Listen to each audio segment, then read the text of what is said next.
Hi guys आं दिदोम blog YouTube चेनेलनिफ्राय बयखौबो आंनि गोसो गोरबोनिफ्राय खुलुमनायखौ जासिहरनाय थाबाय। आं नोंथांमोननि सेराव मोनसे ब्लग लाना फैबावलायबाय गामाखालिनि बायदिनो। बे ब्लगानो जाहैबाय जोंहा बिटिआरनि चिफ प्रमद चन्द्र बर'आ बिथाङा उदालगुरि ब्रह्म धोरोम डिस्ट्रिक्ट नैबे मन्दिराव फैदों। बिथाङा जोंनो नैबे ब्रह्म मन्दिराव मोनसे अनसुंथाइ होननानै फैदों आरोखि। नोंथांमोनहा जोबथासिम नायलांगोन होननानै आङो मिजिंथिनाय थाबाय। मा होनो नागिरदों नोंथांमोना नैबे भिडिअनि थ्रुयै नुनो मोनसिगोन। फै जोंहा नायलांदिनि। आरो सोरबाफोर आंनि चेनेलाव गोदानफोर फैदोंबा नोंथांमोनहा आंनि चेनेलखौ लोगो खालामनानै लादो, बजबनानै लादो। बिदिनो आं गोदान बिदिनो ब्लग लाना फैबाय थायो। नोंथांमोनहाबो बिदिनो मोनबाय थागोन होननानै आं मिजिंथिनाय थाबाय आंनि बे ब्लगनि थ्रुयै। दे बिदिब्ला आंनि बे चेनेलाव नोंथांखौबो आङो बरायनाय जाबाय।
कालीचरण ब्रह्म ऑडिटोरियम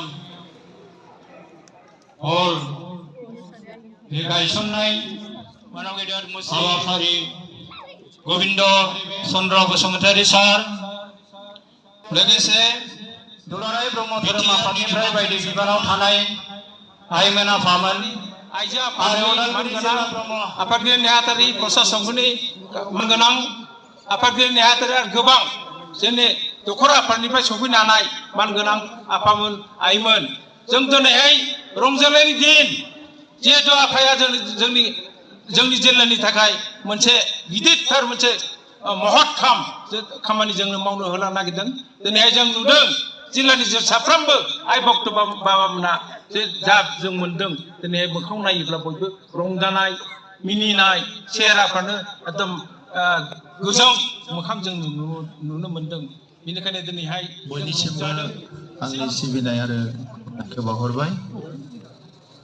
गुरुदेव कालीचरण ब्रह्मनि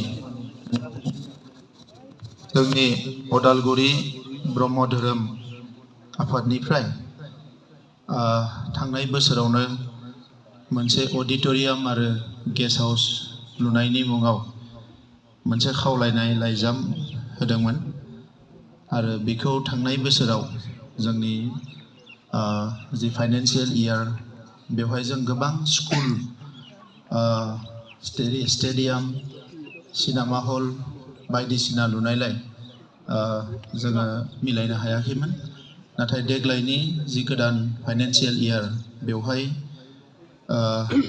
नैबे उदालगुरिनि जि मोनसे ब्रह्म धोरोम आफादनि मेन सेन्टार बेवहाय अडिट'रियाम आरो गेस्ट हाउस बे लुफुंनो थाखाय जिखिनि रांनि गोनांथि 1,58,58 लाख बेखौ थि खालामनाय जादों मोननै फेजआव होनो होननानै दा बे हिसाबैनो दिनै बेवहाय अन्थाइ खाम्फा गायसननाय हाबाफारि लादों। बे हाबाफारियाव ब्रह्म धोरोम आफादनि गुबुन गुबुन बिबानगिरिजों लोगोसे जोंनि डिपुटि चिफ लोगोसे उदालगुरिनि MLA बिथां गबिन्द बसुमतारी जोंजों दंफायो। जोंनि EM डक्टर निलुग स्वर्गियारी बिथाङाबो दंफायो आरो गोबां दैदेनगिरिफोर बेवहाय बाहागो लादों।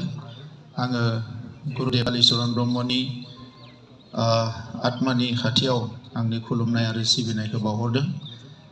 नोंथांमोना गोलाव सम गोबां जेंना जेंसिनि गेजेरजोंब्लाबो धोरोम फोसावनायजों लोगोसे जोंनि माहारिनि सुबुंफोरखौ गोथार आरो गोथों लामाजों दावगालांनो थाखाय जिफोर मोन्थोर जिफोर सान्थौ सानस्रिखौ लानानै खामानि मावगासिनो दङ बेनि थाखाय आङो सरकारनि जानानै आरो आंनि फारसेनिफ्रायबो गोसो गोरबोनिफ्राय साबायखर आरो हामलायनाय बावो।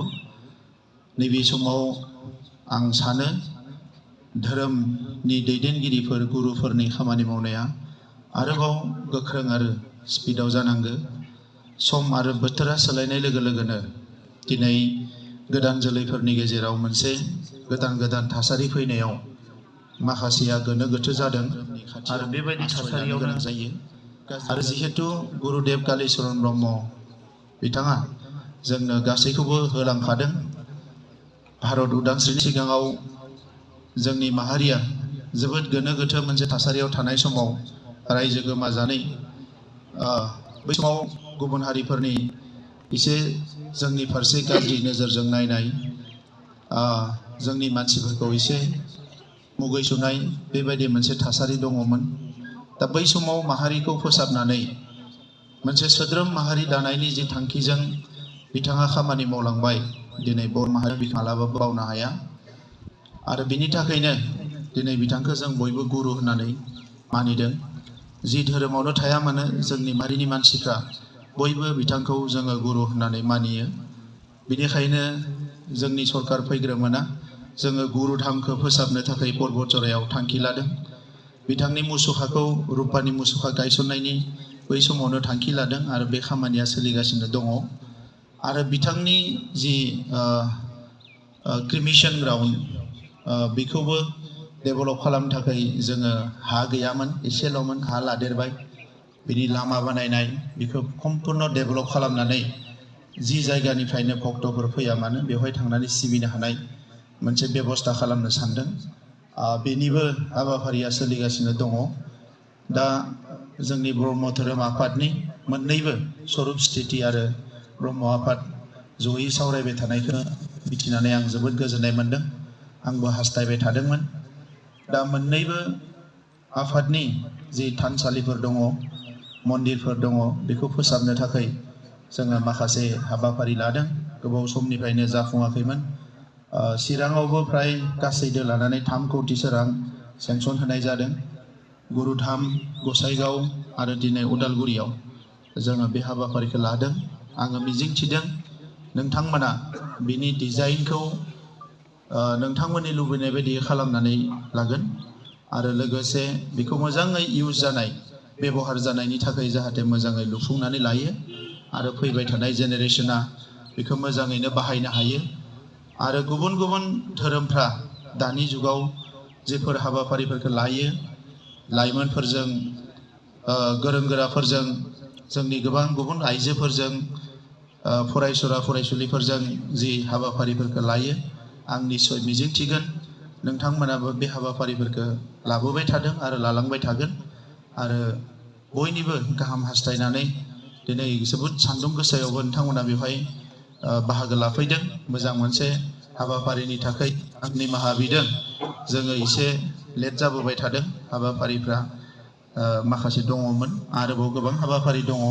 दा बिनिखायनो एसे नियमखौ सिफायनानै आं बेवहायनो फंनैसो बाथ्राखौ बुंनाय जाबाय।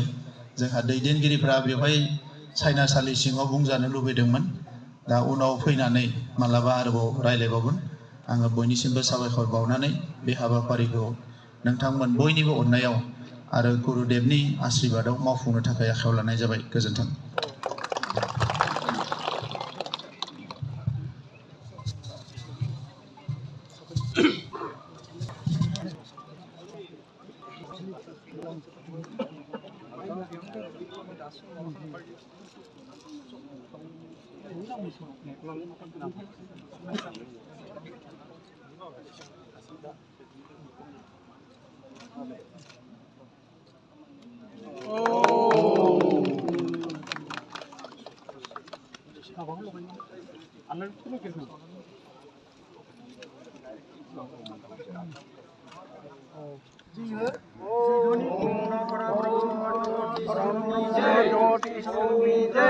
Om Purna Param Brahma Jyoti Shuddhi Jai.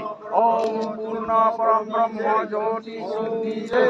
Om Saraswar Brahmani Jai. Om Saraswar Brahmani Jai.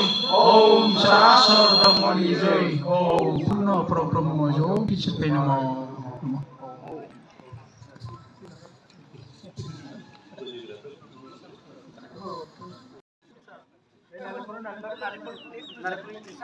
Sir, mobilisi deh, Sir.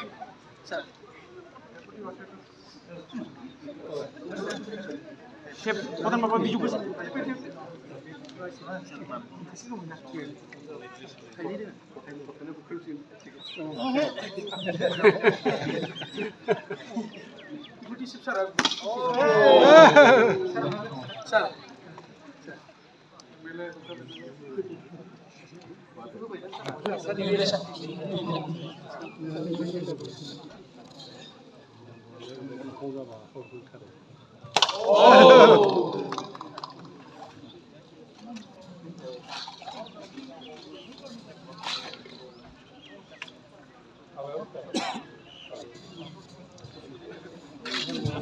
Buenas tardes.